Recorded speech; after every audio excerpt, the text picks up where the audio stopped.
Lego Harry Potter is that blend of the wonderful sort of creativity that Lego brings with the wonderful storytelling, the rich characters. This is all about magic, atmosphere, the characters, the interactions between all the characters. The characters are very important.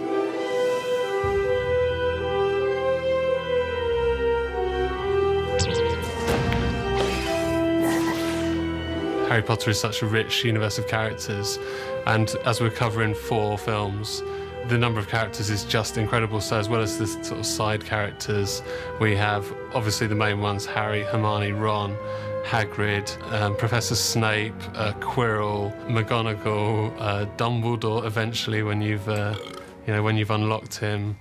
In any Lego game, we give you control over all the characters you can imagine. In Lego Harry Potter, you can play as the good guys, or of course as the bad guys. Not just the heroes, but all the members of Slytherin House, the evil Draco Malfoy, or right up to the top of the tree, to the evil he who must not be named himself. I think Mad-Eye Moody is my favourite because he's such a bizarre-looking character, you know, in the films, and you can imagine when you read the book, this grizzled, you know, adventurer type, because he's got a peg leg, and that's a bit like a pirate, and that sort of chaos about him. And Hagrid is this big, strong, lumbering, hairy half-giant, and so he obviously can lift up heavy objects and, you know, throw them around and things like that, and move heavy objects that are, you know, barring the character's way.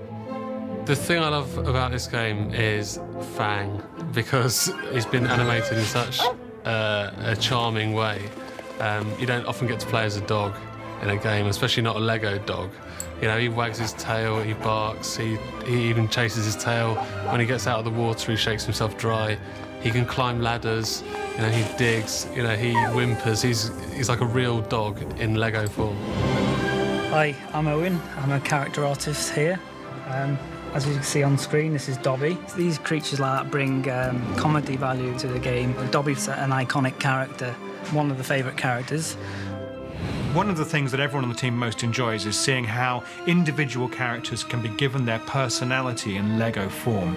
We know these characters as they exist in books and films, and we have a relationship with them. Distilled into Lego form, certain characteristics are exaggerated, and we have tremendous fun delivering that in gameplay. The humour elements in Lego Harry Potter, to be honest, are mainly focused around the characters themselves and their personalities and trying to portray that. For example, Ron he's quite dozy, and he's always the one who seems to be getting things wrong. With Lego, they look very basic, with just a few basic lines for the faces and all that. And you've got to convey all the information, but with a few lines for the face, it has to look like Harry Potter. And so those lines are going to be crucial and to represent that character realistically.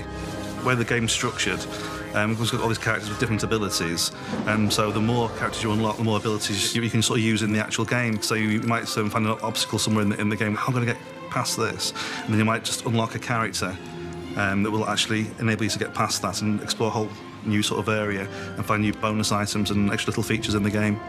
The 3 main characters of the hero story, Harry, Ron and Hermione, they each ride their brooms in the game in a completely different way. As you can see, Harry's pretty skillful. Harry can whiz around on the brooms. He's able to fire bolts. We really wanted to sort of convey the different characteristics. So with Ron, he's not quite so good on brooms, he's not quite so fast. You know, when he's riding up, he gives it a bit of a kickstart, trying to sort of like push himself along. And Hermione, it's the one thing she isn't actually very good at. She's a bit all over the place. You know, she's swinging around. You can't actually really do anything very, very well as Hermione on a broom. The whole idea being that we're encouraging the player to use Harry because it's the thing that he's very skillful at. Obviously, Hermione has her blue book, from which she's the intelligent one. The other 2 characters, Ron and Harry, they won't have the book, so she'll be able to do specific puzzles using that book, whereas the other players won't have the book and have that ability at that time. We might have some puzzles where you'd need Hermione's abilities and Harry's abilities, but you need to do them separately. So you might have Hermione use her book access to be able to decipher some symbols, something that Harry wouldn't be able to do, and then you might need Harry to use his broomstick to, you know, get across to somewhere that Hermione couldn't reach because she's not very good with broomsticks. Or it could be something like, you know, the pet abilities using Scabbers from Ron, or using Crookshanks. Ron Weasley he'll have the ability to get his pet Scabbers out, and he'll come across a puzzle where the player is blocked, effectively. So you need to use that ability to get Scabbers out, and then he will be able to, as a rodent, run up these pipes, these Lego pipes, and then, for example, push a valve in, and then the steam would go off and the player could progress. And then obviously in later, I think it's year 3, Hermione will have access to Crookshanks, and then she'll be able to, to get Crookshanks out, and then she'll be able to use that ability as well. And then Hermione will have control of the cat, and she can go through and she can do certain things. She can go through and complete the puzzle. We wanted people, when they're playing the game, to play as though they're a student. They are Harry Potter, they are in Hogwarts, they are learning skills, abilities, interacting with all these great characters from J.K. Rowling's universe. Main characters, Harry and Dumbledore and Hermione, but even all the minor characters as well. To see them brought to life in Lego form is something which really brings a smile to our faces every day. There is just a wonderful sort of interactions with all of the characters that you know and that you love. It's so fun to be able to work on something that can become anything you can imagine, where we get the world's favourite characters and stories through our door every day. We're incredibly lucky.